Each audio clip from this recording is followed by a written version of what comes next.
C'est quoi l'amour? Je veux dire, tout le monde en parle, tout le monde s'est déjà senti rempli de ce sentiment, certains ne vivent même que pour ça, mais personne ne s'accorde sur une définition concrète. Entre désir, projection de soi en l'autre, amitié déguisée, fantasme, attente, et puis l'amour, ce n'est pas que de la romance, on aime sa famille, ses animaux de compagnie, ses amis, mais même si on ne parle que d'être amoureux, c'est pas facile à décrire, car il y a autant d'amoureux que d'amours différents. Les opposés s'attirent, et pourtant, qui se ressemble s'assemble, non. Cela dit, s'il y a bien une chaîne YouTube qui traite le sujet de manière plutôt universelle, c'est bien Pung.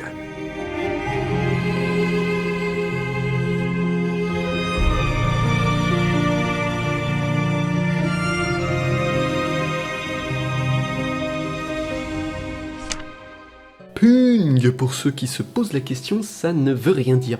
C'est juste le bruit que fait le popcorn. Cette youtubeuse sud-coréenne décline son sujet, l'amour donc, depuis 2014 de manière à créer une sorte de méditation.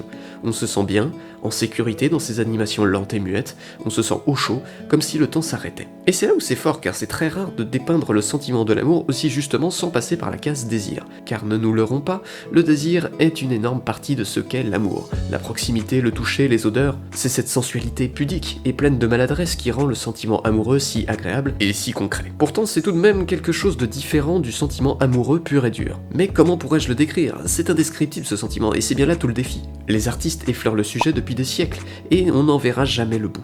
Il y a autant d'amoureux que d'amour. Du coup, sur cette chaîne, on n'occulte pas la notion de proximité, mais on ne dépeint aucun trait du désir. On pourrait donc dire que ça manque de réalisme, en soi oui, c'est vrai, mais c'est pour mieux décliner le sujet de l'amour pur et dur. Ce sentiment envers l'autre, désintéressé, ces petites attentions, ces petits riens qui font le grand tout, ce cocon qui se forme avec l'être qui est une autre partie de soi-même. Love is in small things.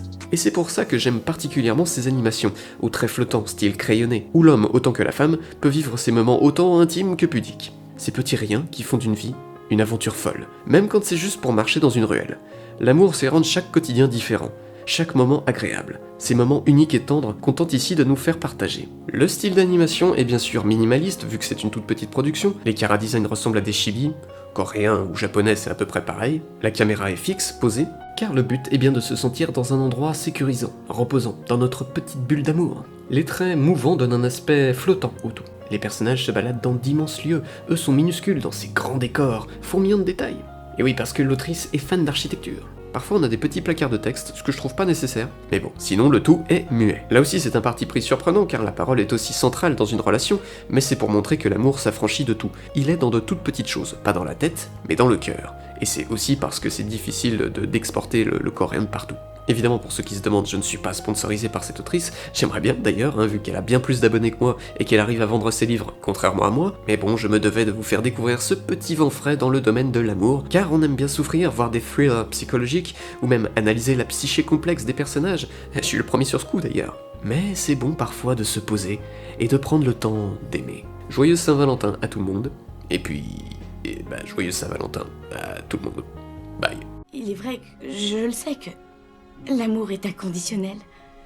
Mais comme je sais aussi qu'il peut être imprévisible, inespéré, incontrôlable, impossible, très proche de la haine, si bizarre que cela puisse être.